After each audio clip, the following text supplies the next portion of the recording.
So, glory to God again, honor and praise mga kapatid. Mapagpalang araw sa bawat isa at dalangin ko nga na lahat tayo ay payapa at comforted na sa biyaya at habag ng Diyos. At patuloy nating pananampalatayanan ang kanyang mga pangako. Dahil ang kanyang pangako, ang kanyang biyaya, pangako ay hindi nagbabago dahil ang ako ay tapat at ang biyaya ng Diyos, ang ating Panginoong Hesus ay laging sapat. Patuloy lang po tayo magtiwala sa kapangyarihan ng Diyos at panghawakan ng kanyang mga salita.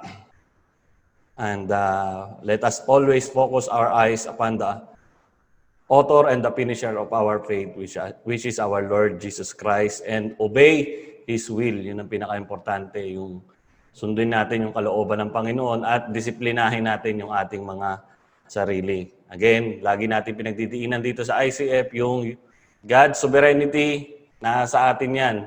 Then, again, i-practice natin yung human responsibility para po tayo ay manatiling payapat ligtas. Although kahit dumating man yung mga pagsubok, God is always sovereign pa rin over all things. Alam natin na hindi niya tayo bibigyan ng pagsubok na hindi natin kakayanin. So, dapat alam natin yan para lagi tayong ready at i-practice natin yung ating faith. As we continue, nasa chapter 2 na tayo. Last week natapos na tayo sa chapter 1. Praise the Lord. Sa ating pong hihimayin ngayon, verses 1 to 12 ng John chapter 1, John chapter 2. So, let us read po, then we will pray. Ang sabi, on the third day, there was a wedding in Cana of Galilee, and the mother of Jesus was there. Now both Jesus and his disciples were invited to the wedding. And when they ran out of time, the mother of Jesus said to him, "They have no wine." Jesus said to her, "Woman, what does your concern have to do with me? My hour has not yet come." His mother said to the servants, "Whatever he says to you, do it." Now there were set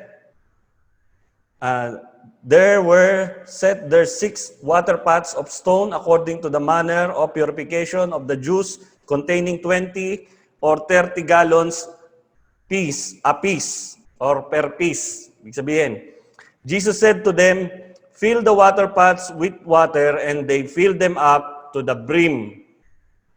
Ibig sabihin, pinuno nila hanggang punong-puno yung water pots. And he said to them, "Draw some out now and take it to the master of the feast." And they took it. When the master of the feast had tasted the water that was made wine and did not know where it came from, but the servants who had drawn the water knew, the master of the feast called the bridegroom, and he said to him, "Every man at the beginning sets out the good wine, and when the guests have well drunk, and then the inferior, or the cheaper kind of wine. You have kept the good wine, but you have kept the good wine until now," sabi nung master of the feast. And then, verse 11, the beginning of signs Jesus did in Cana of Galilee and manifested his glory, and his disciples believed in him. After this, he went down to Capernaum, he, his mother, his brothers, and his disciples, and they did not stay there many days. Ang ginagamit ko pong version is English Standard. Ano pala to? New King James Version, kaya medyo may mahirap banggitin. So, bear with me. Ito po ang ating pagsasaluhan sa araw na to, John chapter 1, verses 1 to 12.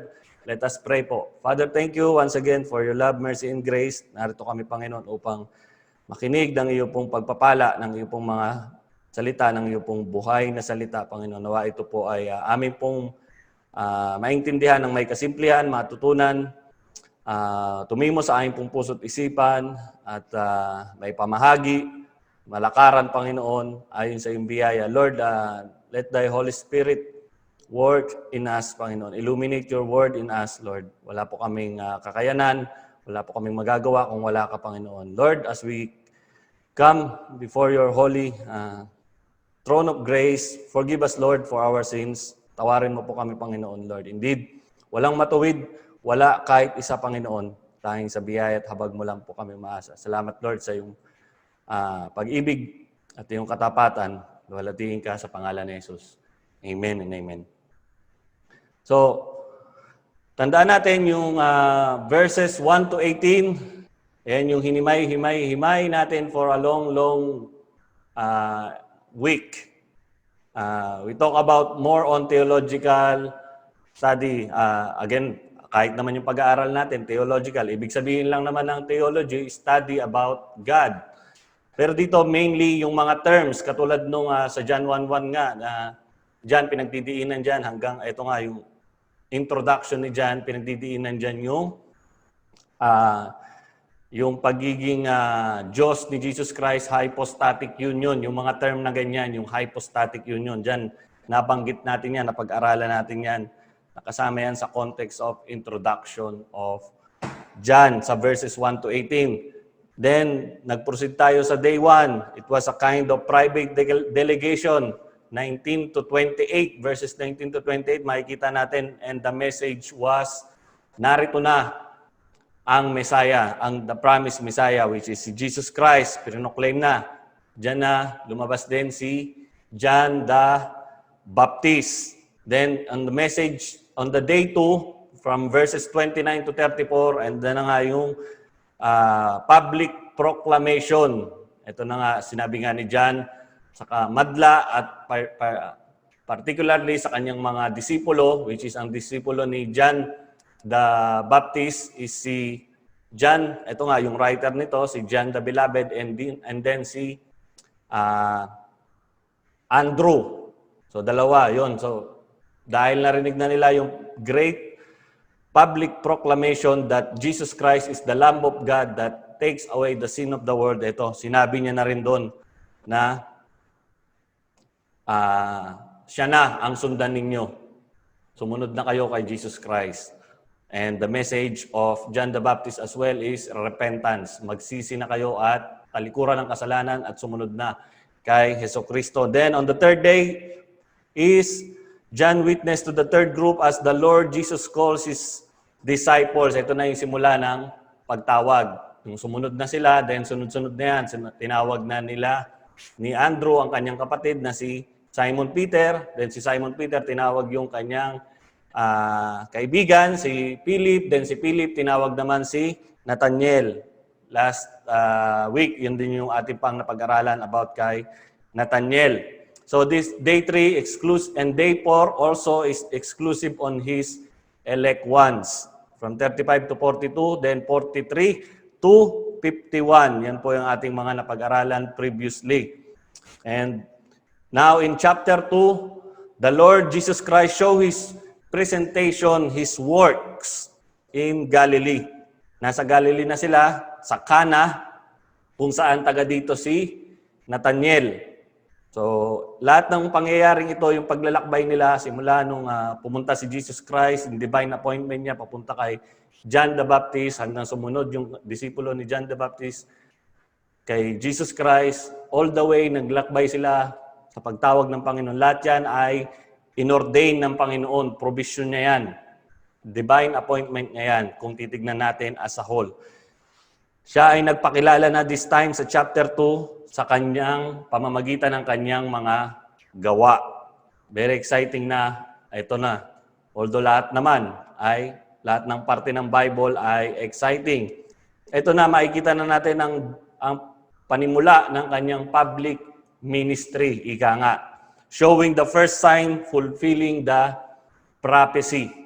Actually, prophecy ito na pinulpil niya itong first time na ginawa niya sa wedding in Cana. Isaiah 25:6, makikita natin.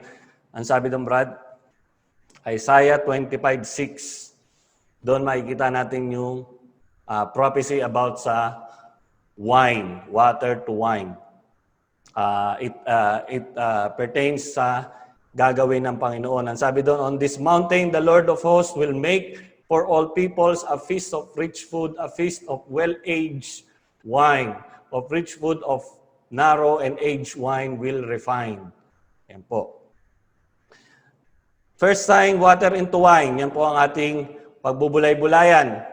John relates the first great sign performed by Jesus to demonstrate His deity. Tandaan po natin, yan po ang purpose nito. Hindi po to basta gumawa lang ng alak ang Panginoon at hindi tayo nga doon masyado magpo-focus.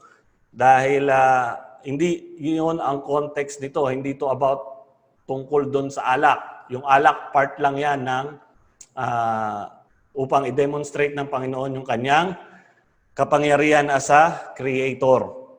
Turning water into wine. Makikita natin dyan, the very point is, only God can create out of nothing to something. Only God can do that. Although yung may mga magician, kaya gumawa, pero may trick, may daya yun. Jesus Christ, pure. It's truly a miracle. Actually, yung miracle, sa presence na Panginoon, yung miracle, automatic yan. Automatic yan dahil siya ay divine being. We are just human, siya ay divine. So, ang miracle is given na yan sa Panginoon. At kung pag-aaralan natin ang Book of John, makikita natin yung 8 kinds of miracles na nabanggit dito sa Gospel that constitute signs. At kung mapapansin nyo, ang ginamit ng writer dito, hindi siya mahilig sa pagsulat na miracle. Although ibig sabihin ng signs, miracle din yon. Ibig sabihin nun, miracle. Pero ang ginagamit niyang word, signs. Because ito nga, it constitutes signs or confirmation kung sino si Jesus. Each of the 8 miracles were different. Diba? Walang pare-pareho. Iba-iba yung ginagawa niya. Makikita rin natin doon sa verse 11 kung mamaya pag-aaralan natin kung ano yung purpose. Sa ending kasi nito, sa verse 11, makikita natin ang purpose upang manampalataya ang kanyang mga hinirang. Ang public ministry ni Jesus, ayon dito sa Book of John, ay makikita natin all the way hanggang chapter 12. Public ministry na. Simula chapter 2, tapos na tayo sa chapter 1. Verbal testimony. Nasa chapter 2 na tayo, all the way hanggang chapter 12 ng John, makikita natin dyan yung public ministry ng ating Panginoon. Then chapter 13 to 17, back to private ministry, exclusive again to His disciples na eventually ay tinawag niya na upang maging mga apostol. And then 18 to 21, makikita natin na ang kanyang ginawa, ang kanyang kamatayan, ang kanyang resurrection, pagkabuhay muli. And keep in mind na ang aklat na ito ay nahahati. And so keep in mind na ang aklat na ito ay nahahati sa mga ganitong pagkakasunod-sunod. I'm just informing you mga kapatid, dahil napaka-importante ito, alam natin yung pagkakasunod-sunod ng event ng Book of John na na-record niya nga dito sa kanyang Gospel. Again, yung highlight ko lang yung chapter 1, it's about verbal testimony. Chapter 2, 2 hanggang 12, public ministry. 13 to 17, private ministry. And then chapter 18 to 21, his death, resurrection, and post-resurrection appearances. Di ba? Nagpakita sa 21, makikita natin. Nagpakita siyang muli sa kanyang mga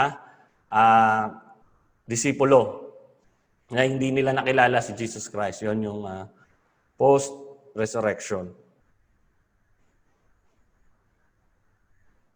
On the third day, umpisa na tayo sa paghimay, chapter 2, verse 1. Basa again, ang sabi, on the third day, there was a wedding in Cana of Galilee, and the mother of Jesus was there. Ano yung sinasabi dyan na on the third day? Bakit pa isinulat yun? What is the relevance? Sabi ko nga, ang writer na to is, Book of John is very accurate sa kanyang writing. Sinusundan niya talaga yung yung mga galaw ng Panginoon, pagkakasunod-sunod. Kaya niya, very specific si John sa kanyang, kumbaga, diary. Sinulat niya, na-record niya talaga. At kalooban to, syempre, ng Panginoon. The praise has reference to the last narrated event. Kung babalikan natin yung verse 43, yung pagtawag niya kay Philip at Nathanael, Pagkatapos nun, naglakbay na sila. Then, dumating yung weekend, tumakbo na ulit kasi 6th day yun eh. Yung pagdating nila sa Cana, pang-anim na araw na yon. Yung verse 43, pang 4th day yun eh. Pagdating ng paglakbay ulit nila, dumating na sila sa Cana.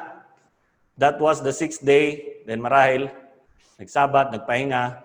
Then nagsimula na uli yung pagkakarecord ni John, sinimula niya uli on the 3rd day. So yun yan. At ang lugar ng Cana of Galilee was located about 8 miles northeast of Nazareth. Hindi masyadong malayo, magkalapit lang yan. Yung Nazareth at Cana of Galilee. Pareho silang nasa Galilee. So again, napag-aralan din natin last time na may rivalry or may jealousy, may yung dalawang small village na yan, yung Nazareth. Kaya nga si Nathaniel, ang tanong niya kay Philip, can anything good come out from Nazareth? So, it was the hometown of Nathaniel, yung Nazareth. Ay yung Cana, kung saan sila narito ngayon, may kasalan. The exact location of the wedding, sabi ng ayon sa mga scholar ay panahon ngayon ay hindi tiyak, but has a probable location na tinatawag nila na Kirbet Cana, doon sa small barangay. So ang mga attendees most probably sa wedding na to, since maliit lang ang barangay, sabi nga ng mga scholars, since maliit lang ang barangay is ang mga tao dito, ang bilang is around 500 maximum, more or less. Maliit lang. So ang kasalang ito ay hindi ganoon ka, 'di ba? Alam mo 'yun, hindi ganoon ka grande. Hindi katulad sa panahon natin ngayon na makikita nyo, lalo na pag pamilyar. Ako mismo sa hotel nagtatrabaho, ang kayang i-accommodate ng aming hall, banquet hall is like 2,500 people. Diba? Ito, maliit lang to. Pero, again, kung babalikan natin yung ancient kind of wedding, napakasaya na kahit simple, may arrangement yan na inaayusan nila yan ng enggrande. So it's a party time. Alam natin, may idea tayo pag pinag-usapan ng wedding, it's a party time. Masaya tayo. Actually, it's about the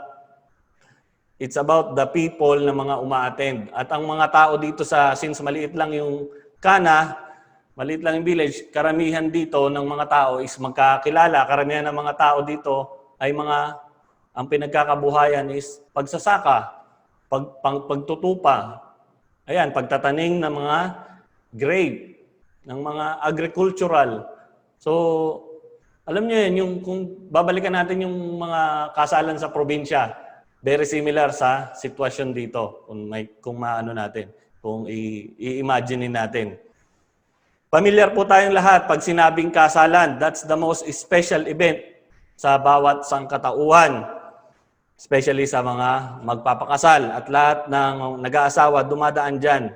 Though sa panahon ngayon, lalo na dumadami yung mga nagbabiolate na pinapawalang halaga na lang yung kasalan. This is very divine, this is very important na ang Diyos ang may author ng marriage, ng wedding. Kaya dapat po dumadaan tayo sa ganitong okasyon ang bawat mag-asawa. Because this is a public proclamation na pagpapakita ng inyong covenant sa Panginoon na kayo ay nag-isang dibdib at ang Panginoong Jesus ang sentro ng inyong buhay.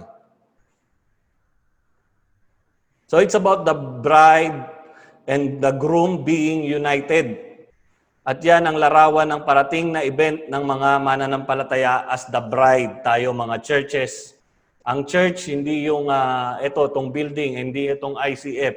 Ang church po is each individual believer. Tayo po kaya nga 'di ba sabi sa 1 Corinthians 3:16, we are the temple of the Holy Spirit. Maliwanag 'yon. That's why we are the church, hindi itong building na to.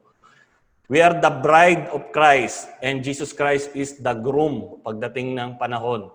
Pag tayo ay nag-unite na, kasama na natin ang Panginoon forever sa langit. Tayo po ay, kumbaga, may grand wedding. Ikakasal tayo sa Panginoon. Yan po ang larawan ng gagawin ng Panginoon sa atin in the near future, and we are so excited. Kaya po ganun ka-precious yung kasalan.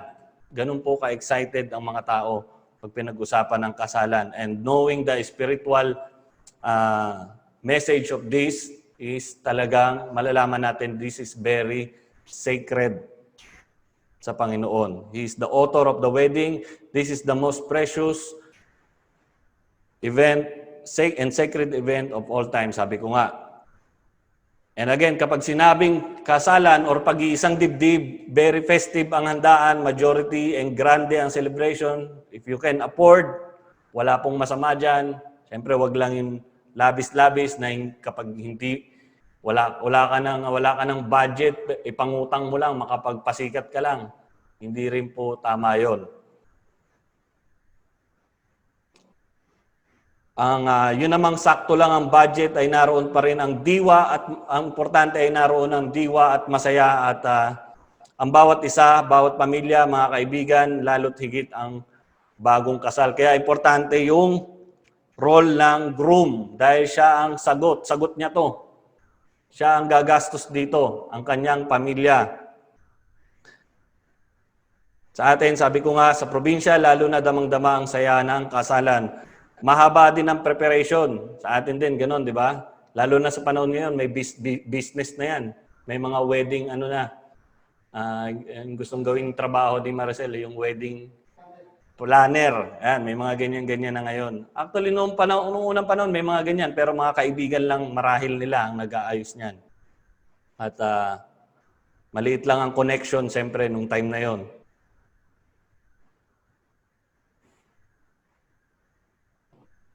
So mahaba din ang preparation.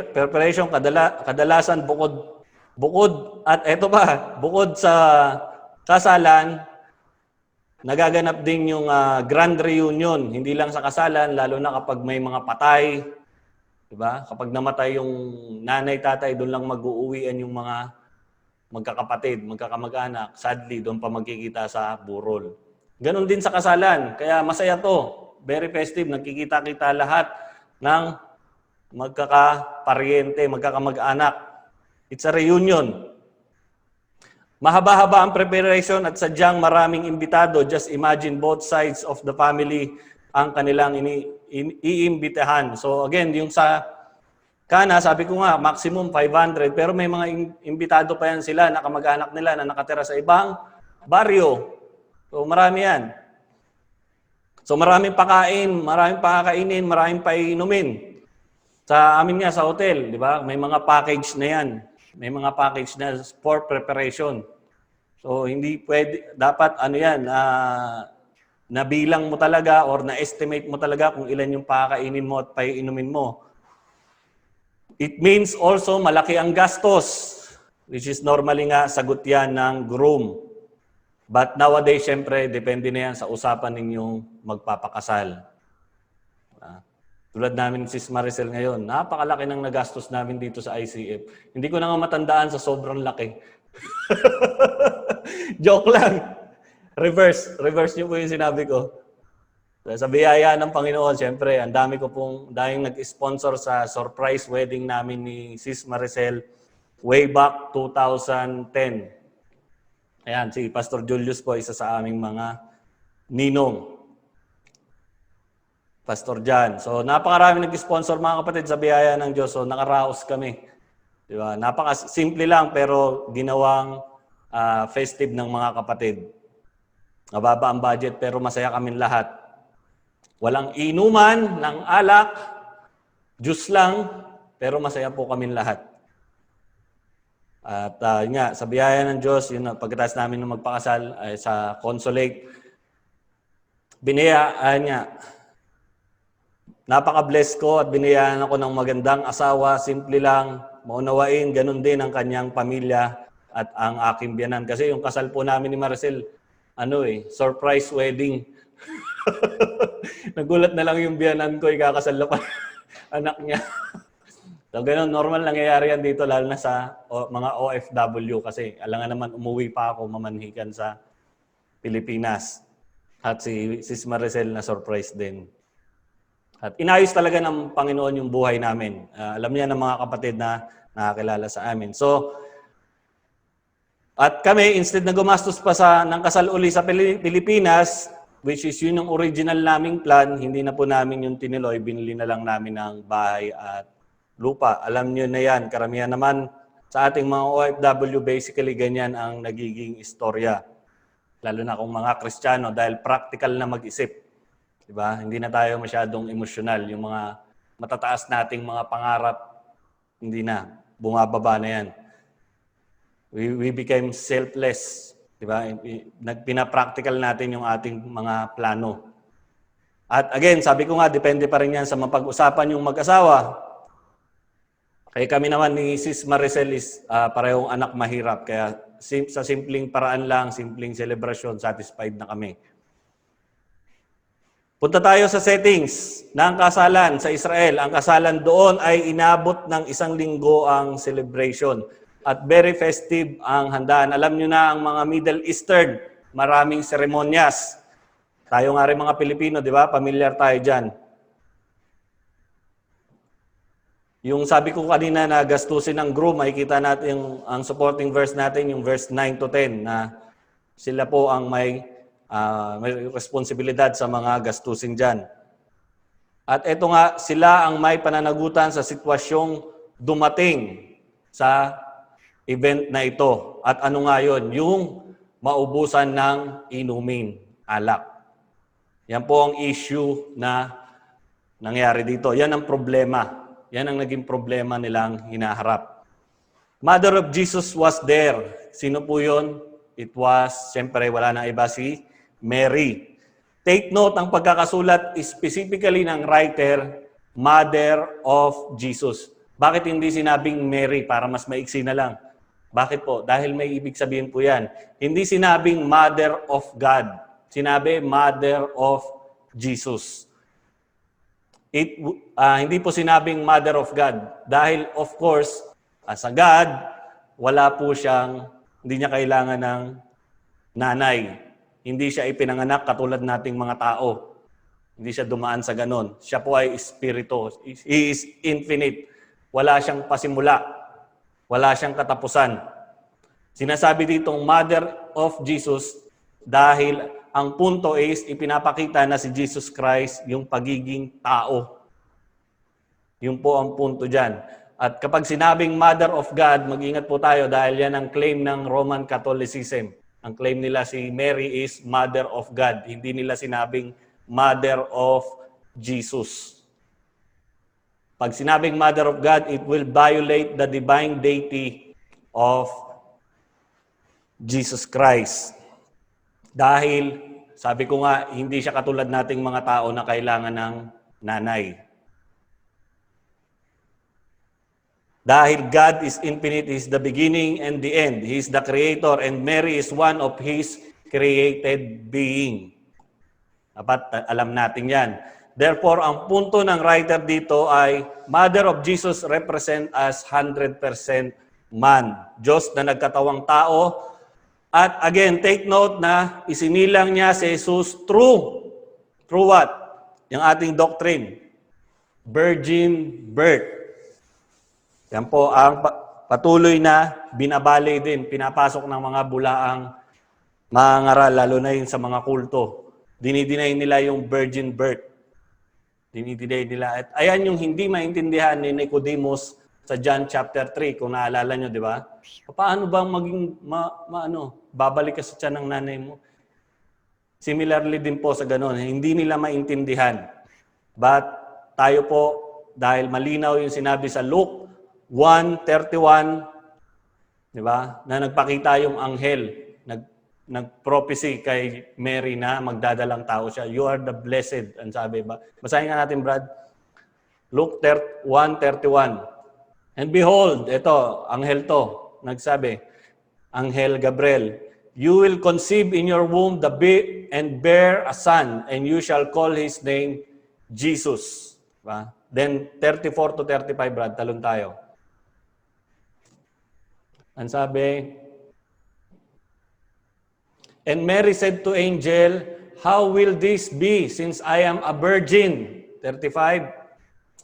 And the angel answered her, the Holy Spirit will come upon you, and the power of the Most High will overshadow you. Therefore, the child to be born will be called Holy, the Son of God. Ayan po.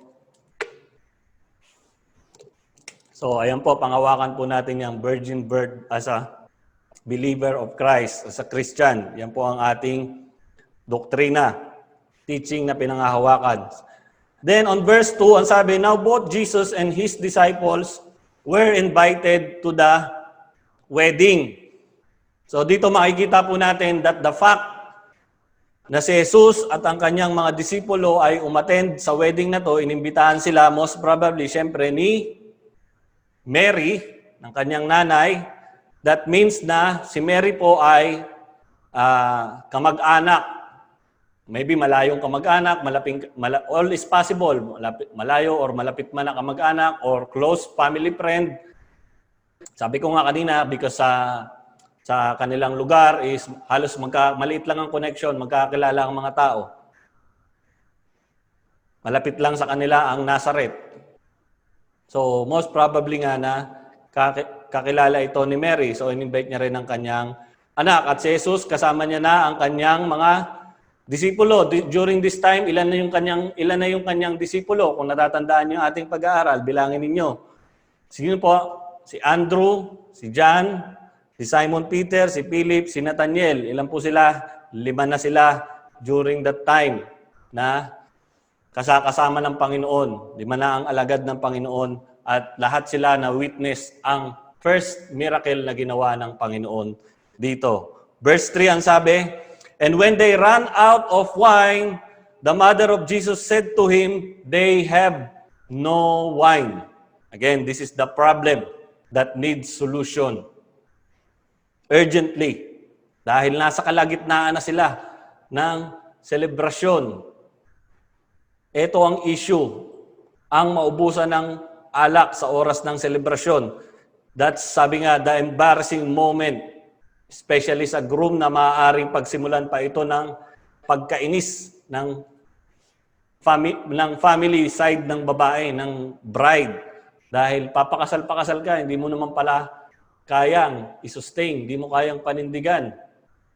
Magiging issue to. So napaka-embarrassing moment na to.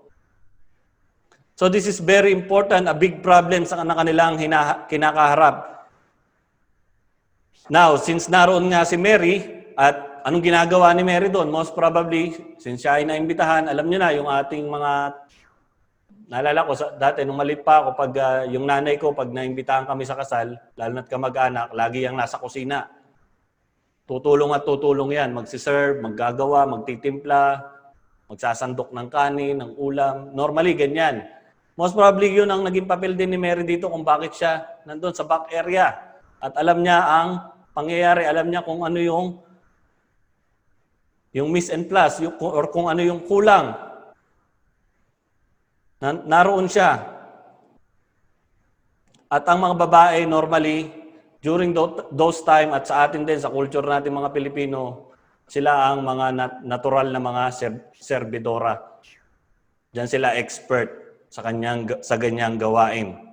At alam niyo kung bakit binanggit uli ng writer ang pagpapakilala kay Mary dito na Mother of Jesus. Alam niyo po kung bakit? Ito po, comment ko lang. Hindi po ito galing sa mga Bible scholars comment. Alam niyo po kung bakit binanggit uli ng writer ang pagpapakilala kay Mary na Mother of Jesus?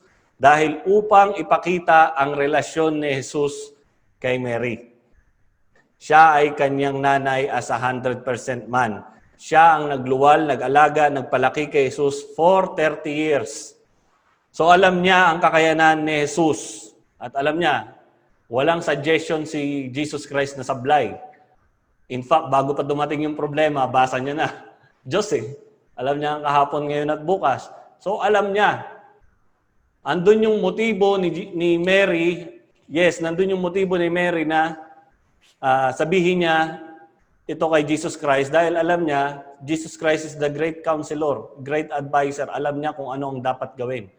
In fact, bago pa siya lumapit, alam niya Dahil supernatural ang kanyang anak. Alam niya na siya ay Diyos. Alam niya nung ipinagbubuntis niya si Jesus, siya ay Diyos na nagkatawang tao. Alam niya yan, yung binasa nga natin sa Luke 1. And so, what is the implication? Ang implication po nito na sinasabi ni Mary nang sabihin niyang they have no wine. Lumapit siya sa Panginoon. Marahil nakaupo si Jesus Christ kasama yung kanyang mga disipulo. Lumapit si Mary. Marahil sumandal sa they have no wine. Malungkot. They have no wine. At alam natin ang implikasyon niyan kung bakit niya sinasabi. Ibig sabihin, pwede ka bang mag-provide? Pwede ka bang gumawa? Wala na silang alak. Nakakahiya. Kakilala ko yung groom. Baka most probably nga kamag-anak natin. Tulungan natin sila. Yun po ang implication niyan. Yun po ang hinihingi na gawin. Gumawa ka. Mary knew that Jesus can do it. Jesus can create, can provide instantly. Jesus can do miracle. Alam niya yan. Sabi ng iba ay parang sabi nga ng iba ay parang napilitan lang daw si Jesus sa senaryo na ito na gumawa ng himala. I don't think so po. Dahil nga daw gumawa si Jesus Christ ng himala dahil di siya makatanggi sa request ni Mary dahil ito nga ay kanyang earthly mother at yan ang stand ng Roman Catholicism. Doon po yan sila kumukuha. Kaya si Mary malakas kay Jesus Christ. Nakasama sa kanilang tinatawag na sacraments. Yung wedding, kasama to sa sacrament ng Roman Catholicism. This is sacred to them, and which is good. Pero yung kanilang pag-worship kay Mary is issue po yun.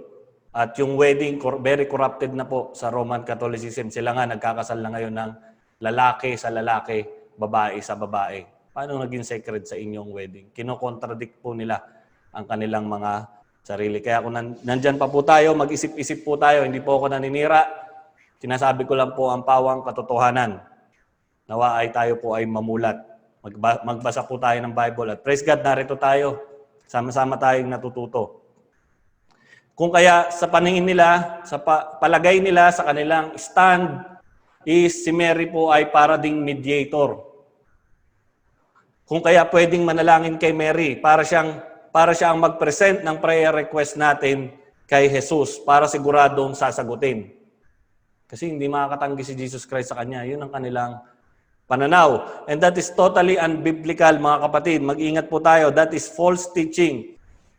Only Jesus Christ is the mediator. He is the Christ. Ibig sabihin ng Christ, Messiah, mediator, tagapamagitan sa Tagalog.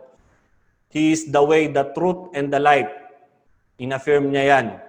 No one can come to the Father except through Him. Napakaliwanag naman po niyan.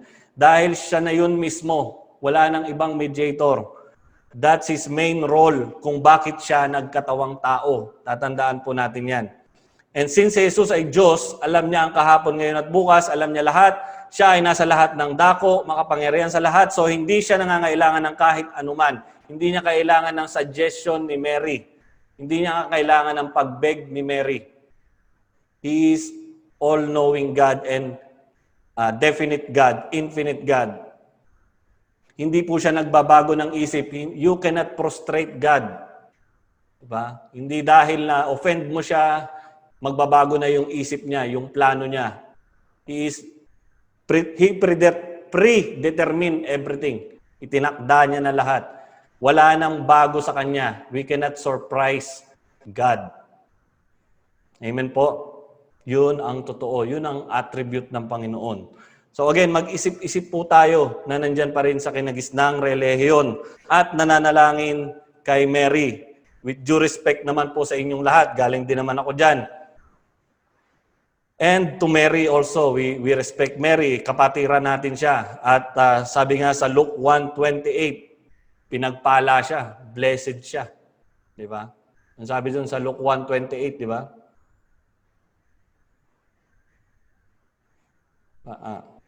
Sige, pause mo lang, Brad. Then, And he came to her and said, "Greetings, O favored one." Diba? Ang tawag sa kanya, favored one, ang anghel. "The Lord is with you." Liwanag yun. So si Mary, ginagalang natin siya bilang isang kapatid, bilang pinili din ng Diyos. But when it comes to worship, the Bible is very clear. We should worship in spirit and in truth the God alone. Jesus Christ, God the Father, God the Son, and God the Holy Spirit. They only deserve the worship and reverence. Maliwanag po na ang sinasabi ng Bible patungkol kay Mary. She is just a human. Makasalanan katulad mo at katulad ko na nangangailangan din ng Savior.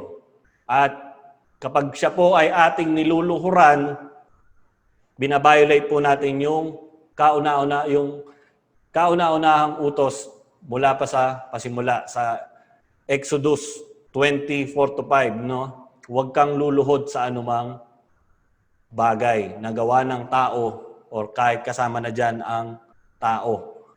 At the scripture is very clear that we have to worship God alone. Only God is worthy to receive glory, honor, and power and display to and praise.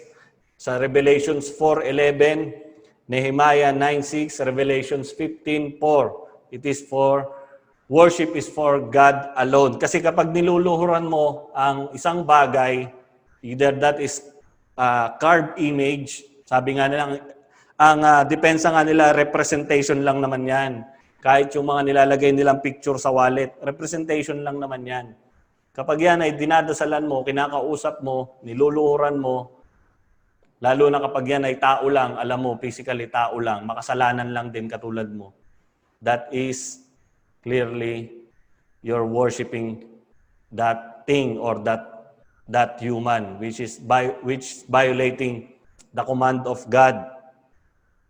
Take note that all the followers of the true and living God refuse to worship. Diba? Naalala nyo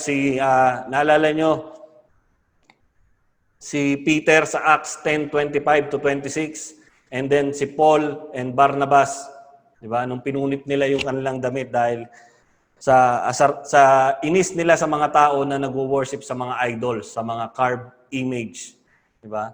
At si Mary actually, kung nabubuhay pa yan, malamang magagalit yan sa mga taong sumasamba sa kanya. Baka magdemanda pa yan. Na huwag niyo akong luhuran. Or sigurado, simple lang naman si Mary, sasawayin niya yung mga taong sumasamba sa kanya, lumuluhod sa kanya, nananalangin through her, which is hindi po yan tama. All the way, katulad nga ng mga nabanggit ko, sila Peter, Paul, and Barnabas, and the rest of the disciples, alam po nila na mali po yan. Now, tungkol sa alak, ito gustong-gusto na pong pag-usapan ng mga lasinggero. Punta na tayo sa usapang alak. Pero brief lang yung aking comment dito kasi napag-aralan na rin natin to. At again, sabi ko nga kanina, hindi naman to ang punto dito. Pero bibigyan natin ng enlightenment yung ano ba yung sinasabing alak dito. Ano ba, nakakalasing ba to? Grape juice lang ba to? Na simple lang, na walang content ng alcohol? So ito na, gustong-gustong pag-usapan ng mga lasinggero tulad ko noon. Papunta kami kasalan, syempre, libreng alak doon. Kaya nga kami, pumunta lang sa alak, kahit ano lang kami, sabit lang kami. Importante ang pinunta namin doon, alak, tsaka kainan. Alam natin yan. Laging may painom yan, di ba? Sabi nga, matik mga boss. May inuman yan. Yan yung aming inaabangan. Mga tama. Nakaka-relate ang karamihan ng mga bugoy dyan. At ito ang kinukot ng mga lasinggero na may konting alam sa Bible. Diba? They're using this to justify. Diba? Mga matatalino rin eh. Sabi, ang Panginoong Hesus nga gumawa ng alak eh. So bawal, pwedeng uminom. Ang sabi sa Bible, huwag lang maglasing.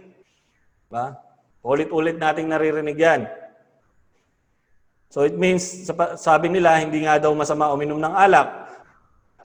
Pero ang tanong ko nga sa kanila, especially doon sa aking mga barkada, kailan ba tayo uminom na hindi tayo nalasing? Di ba? Pag uminom tayo, lagi nating motto, di ba? Sagad hanggang impyerno. Di ba? Matira matibay. 72 hours. Naranasan nyo ba yung 72 hours? Huwag nyo nang gawin yon. Kahit nga tikim, huwag nyo nang gawin. Kasi Julius, alam niyo yung 72 hours. 3 araw kayo lasing. And understand the fact na iba ang alak na tinutukoy dito sa context compare sa ating panahon ngayon. Every wine served was subject to fermentation. So yung alak na nakakalasing, dumadaan yan sa fermentation process. Don't forget the fact na ang ginawa ng Diyos dito ay miracle. Hindi dumaan sa proseso. Hindi dumaan sa fermentation. It's an instant. Yes, ito yung translation sa Greek na wine na ginamit dyan is oinos, which means nakalalasing, good wine. Oinos, yes. May alcohol content yung ginawa dito. Walang question dyan. Ginawa yan ng Panginoon. May alcohol content. Nakalalasing talaga yan kapag madami na ang ininom mo. Pero kapag ikaw ay sumatchat lang nung time na yon as a welcome drink sa mga bisita sa wedding, di ba? Ganun lang naman yan eh. Hindi yan katulad nung inuman natin na umiikot yung baso. Ha? Hindi ganun yung, baka ganun kasi iniisip natin dito eh. Ganun po yan, pang welcome drinks, pang habang nagkwekwentuhan. At eto nga, yung alak na ginawa dito is may halong alak, diluted with water. Siguro nga, yung isang basong tubig, siguro 1/8 nun, may konting alak para mamatay yung mikrobyo. Diba? At the same time, tatamis yun, tubig, masarap inumin.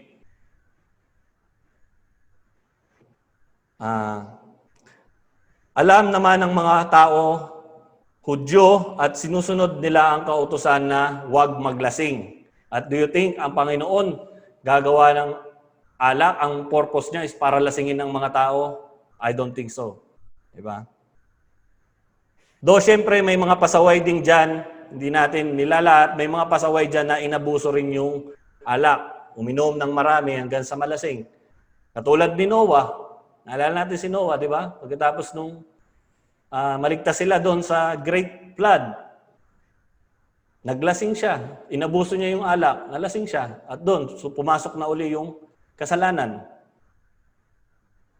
Ayun ang nangyari. So, kapahamakan po ang mangyayari kapag ang lahat ng bagay ay inaabuso natin. Kahit sa pagtimpla ng alak, maaaring dinamihan nila ang paghalo. Dinadamihan nila ang paghalo sa tubig. Kaya, ayun nga, nakakalasing na. Pero yung ginawa ng Panginoon, hindi po ganyan. This is perfect. Siyempre, may gagawin ba ang Panginoon na hindi perfect? At sabi nga, haram. Dahil ang pag-purpose ng alak noon ay pangtawid, uhaw lang. Haram kapag inabuso po natin. Yung pag-inom at pagtimpla ng maraming alak sa tubig. Ito po ay pangtawid, uhaw. Ang purpose lamang at the same time pamatay mikrobyo dahil nga wala pa naman silang distilled water noon because of lack of water purification. Mixed wine with water was also safer to drink than water alone. So yun po. And I firmly believe na ang ginawang alak ni Jesus dito ay, yun nga, templado na sa tubig, meaning hindi na ito puro. Of course, this is a good wine dahil gawa nga ito ng Diyos. For sure, it was the best wine ever created in the world. This is good wine. Sabi nga ni John MacArthur, and I quote, "It was the best wine that had ever been consumed, pure, sweet, unfermented, and delicious like nothing else the man had ever tasted." End quote. So, mind it, kung makakapag-travel nga lang ako, sabi ko nga, sa time ni Jesus Christ, 2,000 years back, sigurado ako, titikman ko yun. Titikman ko po yun. Because this is one of the kind, at ayokong mamiss. Gusto ko, out of curiosity lang din, gusto kong tikman yung created, ginawa ng Panginoon. But today, since binago na tayo ng Panginoon at iba na ang timpla ng alak ngayon, alam naman natin yan. At sabi ko nga, mga expert tayo dyan noon. Tumador tayo noon, nangunguna tayo, bangka tayo sa inuman. At marami nang ginawang kapahamakan sa atin yung alak. Minsan na po tayo naging hayok. Kung kaya ang akin pong stand, kailanman ay hindi ko na po yan babalikan. Sinuka ko na nga bakit ko pa babalikan? Ang sabi nga sa Bible, aso lang ang bumabalik sa sinuka niya na. Diba? Baboy lang ang bumabalik sa putikan. So tayo bagong nilalang na, nitikim, hindi ko na po yan gagawin. So, it takes a lot of self-discipline, mga kapatid. Hindi ko po sinasabi yan na basta ganun lang. Dumaan po ako sa proseso. And I stand on that. At hindi ko po i-encourage ang mga barkada ko po na okay lang yan. Paminsan-minsan lang naman, occasion lang, patikim-tikim lang, hindi po. Isuko nyo po yan sa Panginoon. Isuko nyo po yan. Walang mangyayaring pagbabago sa buhay natin kung hindi natin isosurrender yung buhay natin. Grasya lang ng Panginoon kung bakit ko napagtagumpayan yan. Wala na. Ako sa ganyang pag-inom. So ang tandaan natin, in the ancient world, however, to quench thirst without inducing drunkenness. Yun po ang purpose. Wine was diluted with water to between 1/3 and 1/10 of its strength. Sabi ko nga kanina. At kahit po yung mga fermented na alak dahil sa Middle East mainit nga, di ba? Automatic yung mga ang tawag doon, bagong pisa ng mga grapes. Dahil mainit ang panahon, automatic yan, nagkakaroon siya ng alcohol content. So, kaya ina-advise talaga nila, sabi nga sa Acts 2:13, na yan ay nakakalasing, kaya dapat kailangan haluan ng tubig. Huwag inumin na ang puro. At alam nyo ba, during the ancient time, kung sino lang ang umiinom ng purong alak, remember this fact. Alam nyo kung sino lang ang umiinom ng purong alak during ancient time? Mga barbarian lang. Alam nyo yung barbarian? Yung mga mandirigmang walang modo, yung mga bandido, yung mga uncivilized people, yun lang po umiinom ng puro. Grabe, no? Dati pala, bandido pala talaga tayo, no? Kasi gin lang, wala nang chaser eh. Dumating tayo sa punto na gano'n. Bandido lang po, gawain lang po yun ng mga uncivilized people. Hindi po ako nagsabi niyan, sabi po yan ng history. Basahin nyo sa Wikipedia. Alam na alam ko ang feeling or tama niyan nung ako po ay isa pang acting bandido. Ika nga. And the Bible condemns drunkenness, though it does not condemn the consumption of wine. Di ba? Dahil marami rin tayong mababasa sa Bible, sa Psalms 104:15. Di ba? Yung wine is, di ba, good for the heart. Hindi, kaya may kita rin, ginagamit din niya ng mga lasinggero. Pero ang sinasabi pong wine dyan is diluted, hindi po puro. But understand kahit yung sa sinasabi 104. But understand the command sa ating mga mananampalataya during our dispensation of grace times, church age. Ephesians 5:18, ang sinasabi ni Apostle Paul. Ano po sa Ephesians 5:18? Yung preach din ni Pastor John previously. Do not get drunk with wine, for that is debauchery, but be filled with the Spirit. Do not get drunk with wine. At nung time nila na yan, kung bakit ang sinabi kasi ni Paul na do not get drunk, hindi niya naman sinabing huwag uminom, huwag maglasing lang. Kasi nga nung time na yan, yung tubig nga is marumi, pamatay mikrobyo ang purpose ng wine. Hindi para malasing. At si Timothy, inadvisean niya na uminom ng konting alak, haluan niya ng konting tubig kasi si Timothy is priest nga. Galing siya sa lineage nila Aaron. Hindi, never silang tumikim ng alak. Kaya si Timothy, sumasakit na yung tiyan. Sinabihan siya ni Apostle Paul, maging praktikal, uminom ka ng tubig na may alak para pamatay mikrobyo. Para maano yung mga mikrobyo sa tiyan mo. Yung po ang gamot, yung purpose doon, ang alcohol kasi is nakakapatay mikrobyo.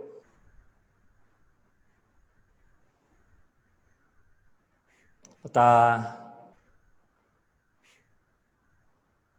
so, yun nga yung sinasabi doon sa Ephesians 5:18. And for more information about that, pakinggan nyo po yung series ni Pastor Jan sa YouTube channel natin. Dalawang ano yun, version yung kanyang, dalawang version, dalawang preaching yung kanyang sinabi dyan, pinangaral dyan. Understand the fact, sa panahon natin ngayon, meron ng distilled water. Malinis na ang inuming tubig. Kung tayo ay iinom pa rin ng alak, ask yourself, di ba? Ano ang purpose kung bakit ka iinom ng alak? And remember, nagsisimula ang addiction sa patikim-tikim na ang mga klase ng alak ngayon, di ba, is kakaiba na talaga. Nakaka-addict, sasabihin pa ng iba at sasabihin pa ng iba, occasionally lang naman kami umiinom. Ang problema sa loob ng isang taon, bawat taon, ilang okasyon meron sa tradisyon natin. Diba? Sa loob ng ng isang buwan, ilan ang may birthday? Yan ang problema. Ilan ang piyesta? Ilan ang anniversary? Lahat, laging may inuman. Sabihin mo, patikim-tikim lang. Diba? So, lahat, pag may gusto, may paraan. Diba? Pag ayaw, may dahilan. Ganyan tayong mga tao. Yan ang problema sa atin, ang ating tradisyon kinagisnan. Though as a Christian, hindi na dapat tayo particular, naka-attach pa sa mga tradisyong kinagisnan. Tinuturo din po yan ng Bible sa Acts. Sabi ni Apostle Paul, but for the sake only ng mga nangangatwiran na occasionally lang naman kami umiinom, Brad, saka hindi kami katulad mo, Brad, noon nasagad hanggang impyerno ang pag-inom mo, lasing kong lasing. Na hindi ka na nagtitira ng pang-uwi. Ba? Na lahat ata ng inuman, dinayo mo na. So, noon yun, kapatid. So, sasabihin naman nila sa ikaw yun, Brad Joey, ibahin mo kami. Kami may disiplina kami sa sarili. Ang problema nga, gaano kadalas ang minsan?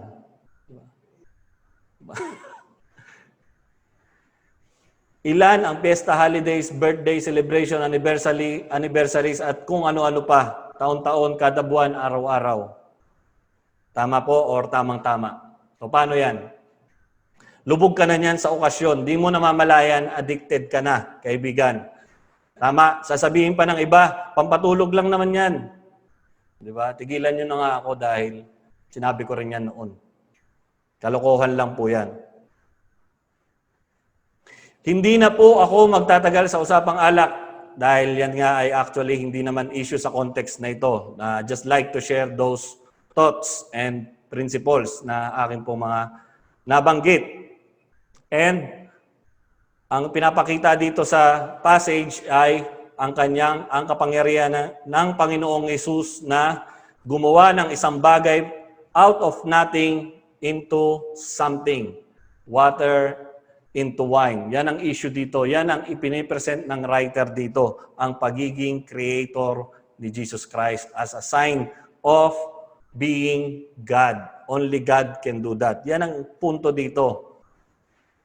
Sabi sa verse 4, Jesus said to her, "Woman, what does your concern have to do with me? My hour has not yet come." The term is not necessarily impolite, but it does have the effect of distancing Jesus from his mother and her request. And her request, perhaps, it has equivalent of mom. Diba? Kasi yung salitang sinabi dito na woman, parang walang galang si Jesus Christ sa nanay niya, di ba? Kaya tawagan mo yung, ikaw mismo. Yung nanay mo, tawagin mo ang ginang. O tawagin mo lang na babae. Diba? Parang walang galang, parang disrespect. Pero hindi po 'yon. Hindi po disrespect ang tono diyan ng Panginoon. May distancing lang, kumbaga. Kumbaga, ang sinasabi ng Panginoon, for 30 years, nasa kalinga mo ako. Sumusunod ako sa iyo sa mga pinagbilin mo. But that's enough. Ito, from now on, 3 years sa ministry, I will do the Father's will. Simula na nga ito ng kanyang public ministry. At tanda natin, yung woman, in fact, ang equivalent niyan is ma'am, magalang pa rin naman, nandun pa rin. Kaya nga lang, ang tono is may distance na. Ba? This time, Jesus Christ will focus sa kalooban ng Panginoon. Simula na to ng kanyang ministeryo.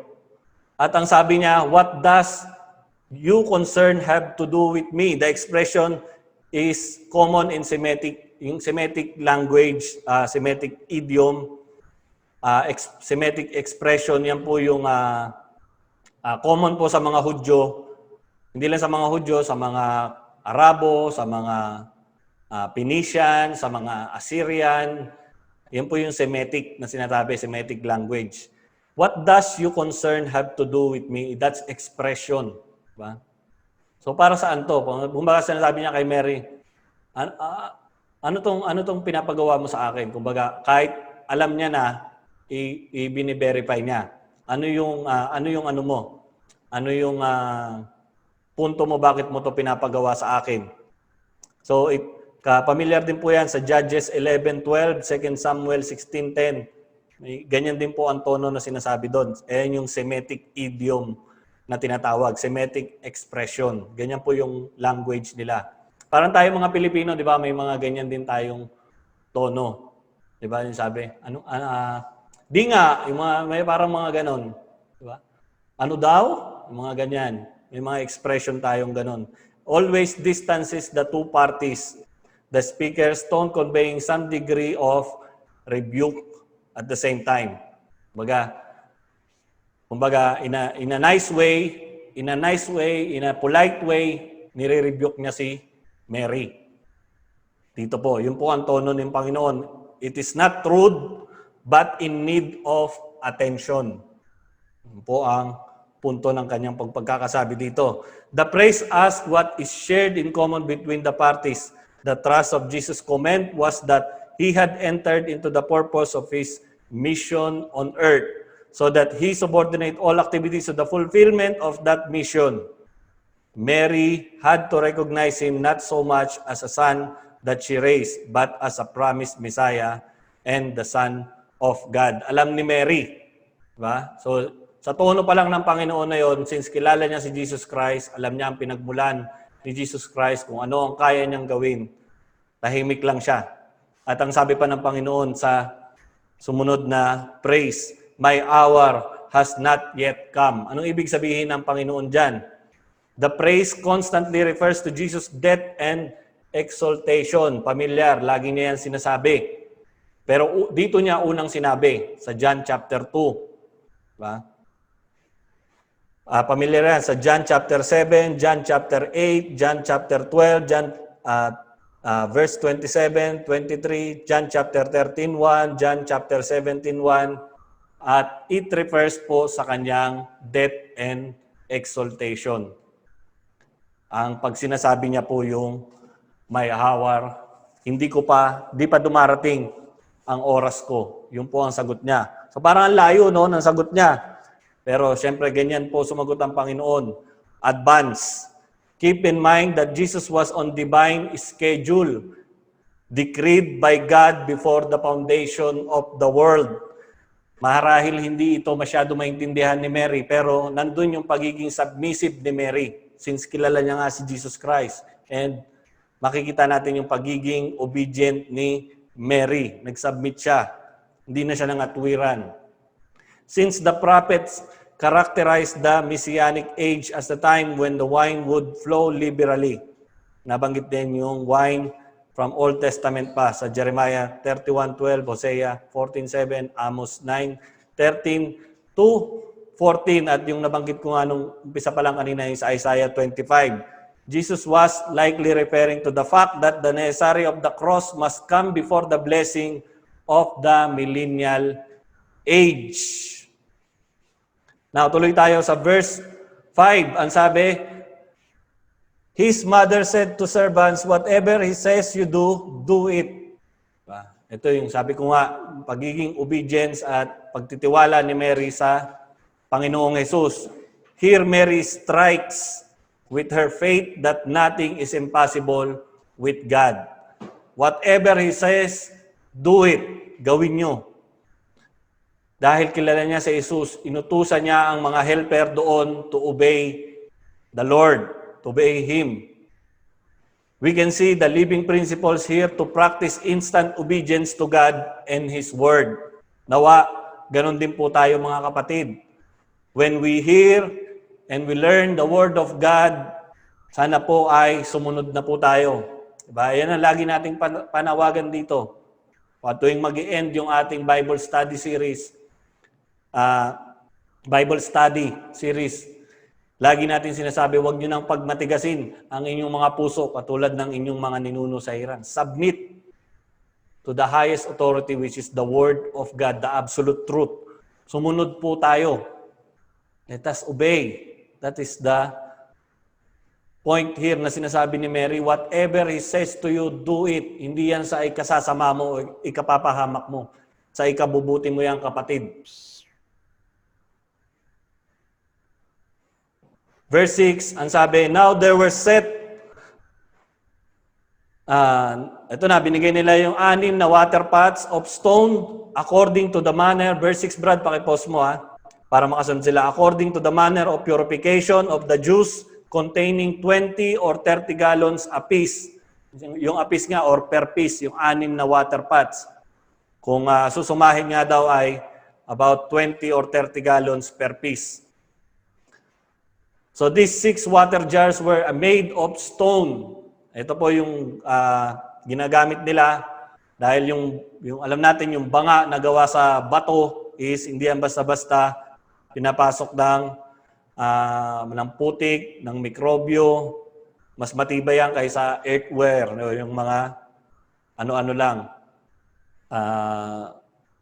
Like materials lang or plastic or something. And did not contract uncleanness, di ba? Sabi nga. At ito nga yung ginagamit nila, actually yung mga banga na to, naka-ready to sa kanyang mga ritual na ginagawa ng mga Hudyo, yung panghugas ng kamay, di ba? Pamilyar tayo dyan dito sa Middle East, yung mga Arabo laging ganyan. Kada bago or pagkatapos ata nila manalangin, naguhugas sila ng kanilang mga kamay. Ganun din po yung mga Hudyo. Lagi sila naglilinis externally. So sadly nga, naging legalistic na sila, external lang yung kanilang mga washing na ginagawa, paghuhugas, hindi yung kanilang internal. Kaya mga hipokrito sila. Pakitang tao lang. So yan po ginagamit nila sa ceremonial washing. Doon po yung tubig na yon, ay yung banga na yon, nakalaan yon gamit doon sa tubig na panghugas doon sa kanila, yung ginagawa nilang ceremonial. Sa Mark 7:3-4. Then tuloy tayo. Tapusin natin to. 1 hour na ako. So, 1 hour na pala. So, glory to God. Kung itutuloy na lang natin next Thursday to. Dahil kulang na tayo sa oras. 1 hour and 8 minutes na ako. So I hope and I pray na hindi po tayo katulad ng let us end here sa impromptu sa verse 6 na kung saan ang mga tao ngang ito ay external lang ang ginagawa nilang panglilinis. Sana po tayo ay hindi ganon. Sana ang ating mga puso ay nakalaan sa internal washing, yung pagpapalinis natin sa Panginoon. At ginamit po yan ng Panginoon yung mga water pots na to, pagpapakita na ang mga bagay na ito ay hindi mahalaga. Kumbaga parang hindi binigyang halaga ng Panginoon yung water pots na to na panggamit sana nila sa ritual. Hindi mahalaga, gamitin to. Lalagyan natin to ng alak. Di ba? Ginamit ng Panginoon sa bagay na yon. So, sana po tayo ay matagpuan ng Panginoon ang ating mga puso na malinis. Di ba? Paano po natin magagawa yon? Magagawa lang po natin yun sa biyaya ng Panginoon. Kapag tayo po ay nagsisi, tinalikuran natin ang ating mga kasalanan sa biyaya ng Panginoon, nagsuko tayo ng buhay natin sa Kanya, nakipag-isa tayo sa Panginoon. Meron tayong ganap na relasyon. Ang sabi sa 1 John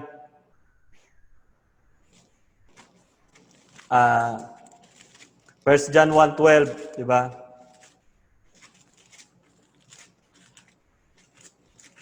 Ang sabi sa 1 John 1:12, Brad, kung makita mo.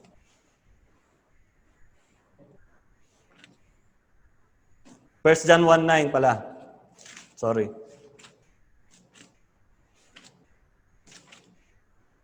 Dito na tayo magtatapos.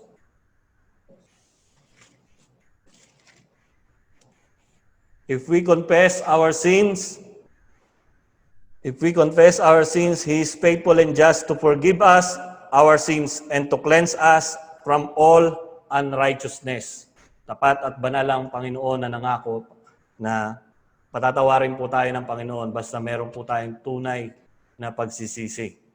At kapag tayo po ay pinatawad na ng Panginoon, I hope and I pray na tayo po ay sumunod sa Kanya. Talikuran na natin yung ating mga kasalanan at sumunod na tayo sa salita ng Diyos. So yun po, glory to God, honor and praise, let us repent and believe in the gospel. Tayo po'y manalangin. Lord, maraming salamat po sa iyo pong biyaya at habag. We praise you, Lord. We magnify your holy name. Salamat po, Panginoon, sa iyo pong mapagpalang salita, Panginoon. Indeed, kulang ang isang oras, Panginoon, na pagbulay-bulayan ang iyo pong mapagpalang salita, Panginoon, Lord.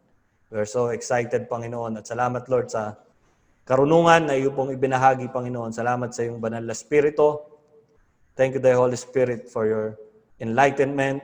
At nawa, Panginoon, ang iyo pong mga salita ay manatili sa aming pong puso't isipan, Panginoon. At ito po ay aming maipamahagi, Panginoon, Lord. At ikaw po ang patuloy na mapapurihan, mapasalamatan sa aming pong mga gawa, Panginoon, Lord. Salamat, Lord. At dalangin namin, Panginoon, ang iyong pong probisyon sa aming pong mga pangangailangan, Lord. Lalo na po yung mga kapatid namin na higit na nangangailangan at nasa banig ng karamdaman, Panginoon. Salamat, Lord, for everything, for your faithfulness. All the glory to your name. In Jesus' name we pray. Amen. Amen.